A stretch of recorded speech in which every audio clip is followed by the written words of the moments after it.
What's going on? What's going on? Welcome back to the channel One Man's Walk. I am your host Gamal, back at you with another one. So what do we have for you today? We just finished watching the legendary Verzuz, 8Ball and MJG, UGK. You know how we do on the channel. As soon as it's finished, we get in the recap up. So let's recap right after this intro. Clean your house music. You can clean too.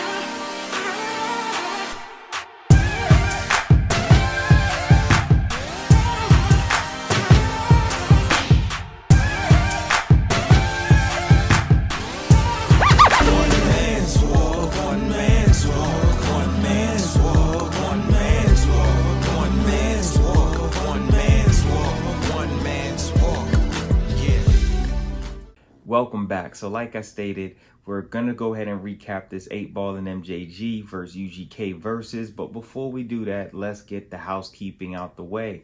If you guys have not already done so, please make sure to like, comment, subscribe, and turn on your post bell notifications so that way you don't miss any of this amazing content. I don't normally say this, but please, you enjoying the content? Share. So right behind me, you guys can see the latest video was up. This is the Biggie single GOAT, G-O-A-T, featuring Ty Dolla $igns. That's up right now. I did my quick single review on that. The Kendrick Lamar, whether you want the full album or some of the breakouts of the songs, that's still up. Couple sneaker videos as well. Look out the new LeBron 9s, the lows, the LeBron Arnolds. I have them. That'll go up next. So be on the lookout for that as well. But let's get to this Verzuz. You guys know I love the Verzuz. You guys know I love to do recaps on it. You guys seem to really enjoy it on the channel. So let's get right into it. I do have some thoughts. Bring them back a little bit. Got my little notes here. So we had some guest features, but not as many guest features as I thought. Oh, you know what? Let me back up. The Verzuz was nice. I enjoyed both acts. I knew more. I thought I was gonna go in knowing more UGK music, but some of the records Bun played I wasn't familiar with. I obviously didn't know all the 8Ball and MJG ones either, but I knew a lot more than I thought I was gonna know. They definitely played my favorite records with the exception of Stay Fly. Now, I did have to step away for a second to go fix my dinner. And so I thought Stay Fly would have probably been one of the latter records that played. So I don't know. Did I miss it, guys? Please let me know. Did I miss Stay Fly? I figured whenever I Choose You played, Stay Fly would play as well, but they didn't end with Stay Fly. So I definitely want to know, did I miss it? Let me know. Now, my thoughts. So the first act that came out was Dro. And I was like, all right, cool. I didn't know the record, but I was like, all right, cool. When they did now, I thought for sure, we're in Atlanta, right? I thought, and especially how influential UGK and 8Ball and MJG have been to the South, right? I'm a New York guy, but I understand their influence in the South, like a Big J, Mobb Deep, Lox, EPMD, whatever you want to say in the East. And so I was just thinking or under the impression that we would have so many acts of today or acts I grew up on in the 90s and 2000s who were just like gonna be like, I gotta be there. This is Atlanta. I want to be there. It looks like they really just wanted to be fans that night, which is really cool in itself. I mean, obviously I would have loved to hear some. I thought T.I. would have come out since he did his own rendition of that front and back, side to side. I thought we would have got him for that. We did not. But we did get Dro. Dro was cool. When Tila came out, let me tell you, that 8Ball and MJG, I think it's really Tila's record. I think the CD's called Peace of Mind, right? That was one of my favorite records of 96, 97, whenever that came out. Man, I loved that record. Before I knew who a Jazzy Faye was, that beat, the hook, the verses were nuts on there. Tila came out. Now, I wish Jazzy Faye's mic worked. I wish someone would say, look, Jazzy Faye's mic's not working. Either hand him somebody else's mic or turn the volume up. That would have been cool. But the performance was nice. I did enjoy it. Jazzy had me cracking up with the dance moves he was putting out. What else? Little Keek came out for that Drip Down and Draped Up, which was a hard record. That was on I want to say that was on the first. Was that the first single from the Bun CD? The Bun solo album, Trill. I want to say that was the first single from it. So that was nice. Twister crushed it.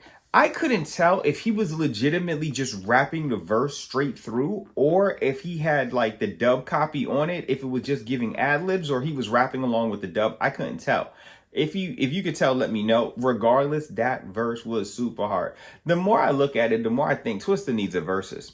I think Twister, between guest features, his own songs, I think he has enough to give us 20. I really think Twister has enough for 20. And I think Twister will give us a good versus. So hopefully we can get a Twister versus. I don't know who he would go up against. I remember I did a video with Dom and E, and I believe one of them mentioned that Busta Rhymes might be a good candidate. Might be interesting. You guys let me know. Big Boy came out. It's a bummer we didn't get 3000, but I wasn't sure if we would get Andre. It would have been nice to get Andre for the I Choose You. I wasn't sure if 3-6 was going to come out. Obviously, they made the beat, if they were just going to pop up for that. And then we got David Banner, who came out. So those were all the guests, right? Let's get that out the way. Now, the guest features I thought we would have had somebody for. Again, I said the T.I. front, back, side to side, as well as we didn't get Lloyd for Forever. Again, we're in Atlanta, right? Lloyd is from Atlanta. T.I.'s from Atlanta. Get Throwed. I figured we weren't going to get Jay-Z at the verses, right? Even though that verse was super hard. But you know who else had a super hard verse? Jeezy. Greg Street even mentioned Jeezy on there as far as having, which was weird. Why did he say that was the best verses we've had, and then this is going to be the next one? I was like, oh, okay. All right, Greg. Okay. But Jeezy's on Get Throwed. Back when Jeezy was like crushing everybody's songs, right? When Jeezy gave you a verse, whether it was the Boosie verse, whether it was the Khaled verse, whether it was the Jay-Z verse, whether it was on the Ross remix, whatever it was, whether it was Jeezy during that era was giving us so many amazing verses. He has another one on the same Trill album besides which is actually one of my favorites. I cannot think of what it's called off the top of my head, but it's not the Get Throwed. He's on there with another record. I think it's him, Face, and Bun. I want to say it's Face, but whatever that song is, nuts. So it would have been nice to see Jeezy. I think I heard that they were in the audience. I know at the end, 2 Chainz popped up, Goody Mob popped up. We saw Sleepy Brown on stage with Big Boy. So maybe he was in the audience. We saw Chico Bean from Wildin' Out. Side note, I went to Wildin' Out in Baltimore. One of the funniest shows I've ever been to. I'm not really into going to comedy shows. I've seen Major Hype because I'm Jamaican. I love Major Hype. Shout out to Major Hype. But man, those Wildin' Out boys and girls were absolutely hilarious. Worth the ticket admission. And I believe the individuals we had for the concert that day were Kiss, who brought out EPMD, which was wild, or PMD. He only brought out PMD, but Kiss, and this is pre-verses. I don't feel like the Baltimore crowd gave Kiss the love he deserved, but whatever. And Rick Ross, who tore it down. Side note. So back to this though, I really thought we would have got Lloyd on Forever. I thought we would have got Jeezy on Get Throwed. I thought we would have got T.I. for Front Back. Now, a few things. At first, it felt like the crowd had to be pumped up. Maybe they just weren't in there yet. I want to give mucho credit to both acts, right? Obviously, Pimp C, rest in peace, was not there to be with Bun.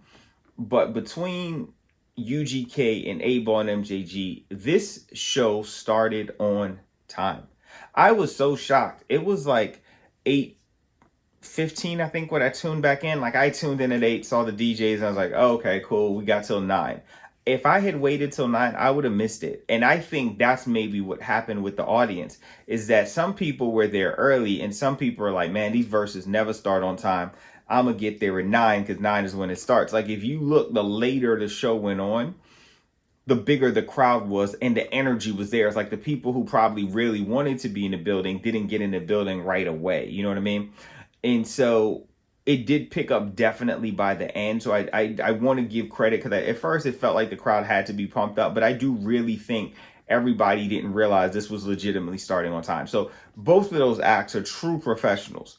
because, and that's not to knock all the artists on Versus who have been late. Whatever circumstances have caused them to be late, it was a breath of fresh air that these artists were on time. It said it started at 8. By like 8:12, 8Ball and MJG were performing. And so I think I came in on the tail end of the very first song. So I was very pleased about that. The girls who were there were really live. It is always so dope to me when girls or women know rap music and know it to the extent that they do, that they be rapping their words along more than some of the guys. That is such a dope thing to see. Personally, that's just me.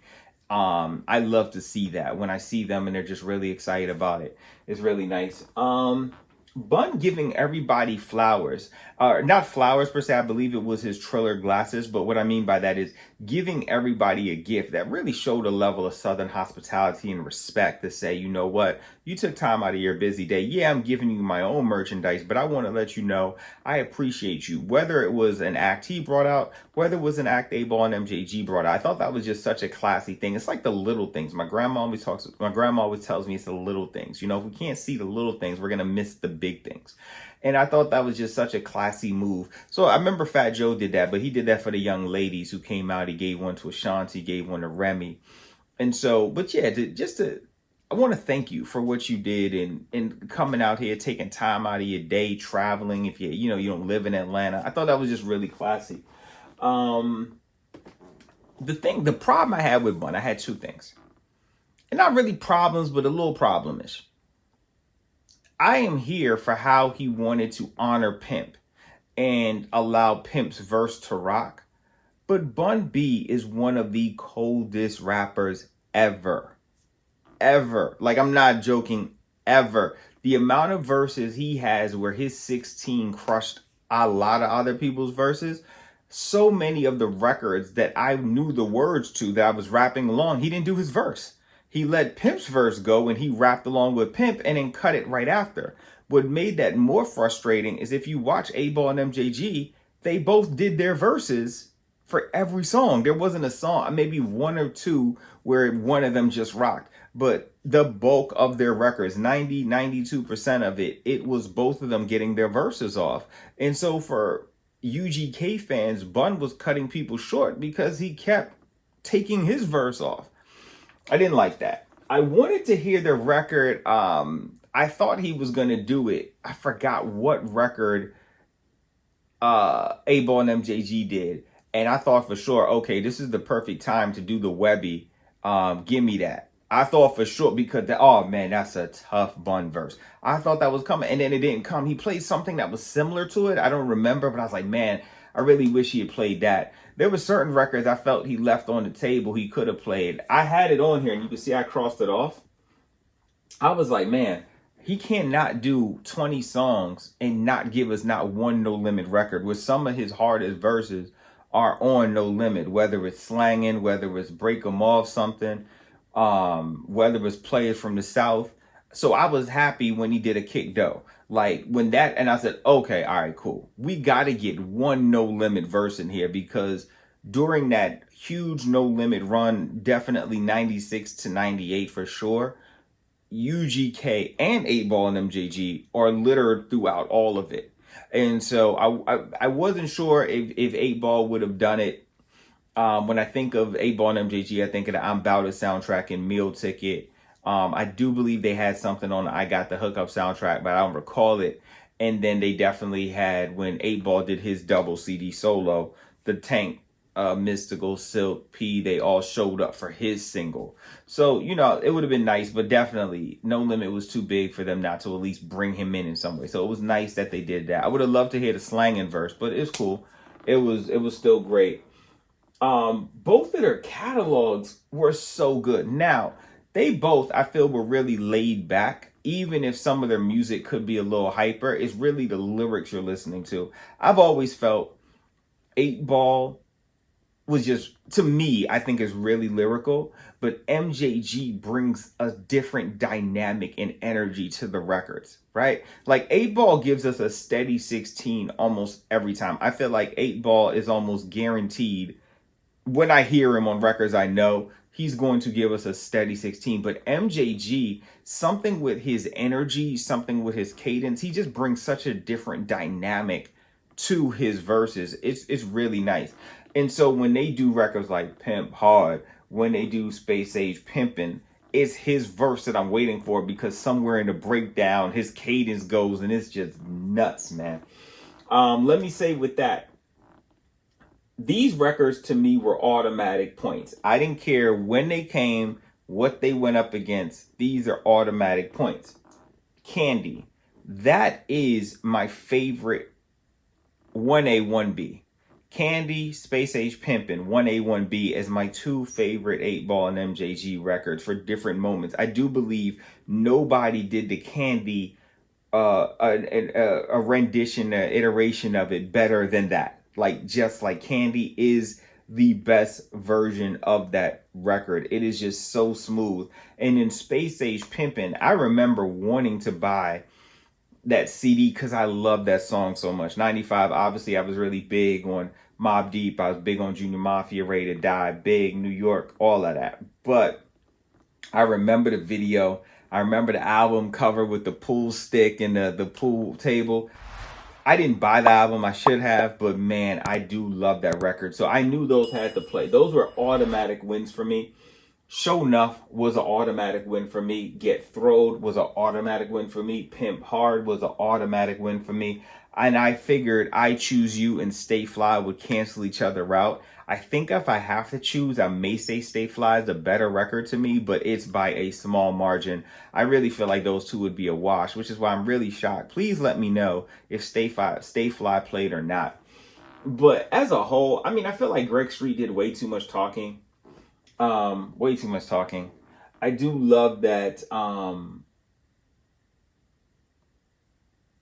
What was I gonna say? They definitely went over the 20 records, and I think because they started so early, they were able to do that. And so, artists, if you are on time, you might have more time because maybe they pay for the venue for 2 hours. You start at 8.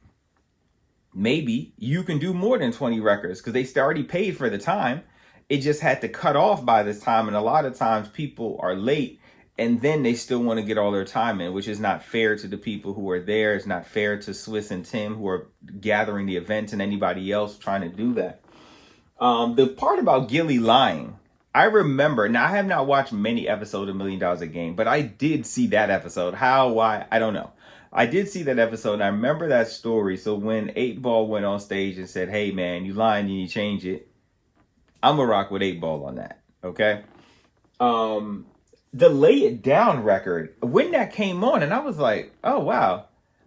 Every time I heard it, I thought that was the Master P joint from the Down South Hustlers, that Bounce That record. You Girls Bounce That. I thought that was the record that was coming on. And then when I heard it was Lay It Down, I said, oh, so P took it from 8Ball and MJG. That's how I took that. I have to go back and do research, but that's why I took it. Both records was fire. That Lay It Down record was fire too. And the P did a great rendition of it. I do love that beat. Pimp was missed. Pimp C was definitely missed. I feel like the energy, sort of like, I feel like it'd be the same thing if Mobb Deep does a versus. Now, Havoc can carry it, yes. But man, if Prodigy was there, verses would be different. I feel that's what the energy that Pimp feels he brings. He's such an over the top character. He's just so big in personality. And then obviously some of his own records would have to play. Some of the hooks he's on. One of my favorite ones is that Big Mike Having Things, where I believe Pimp made the beat too. Woo! You got to play that in there.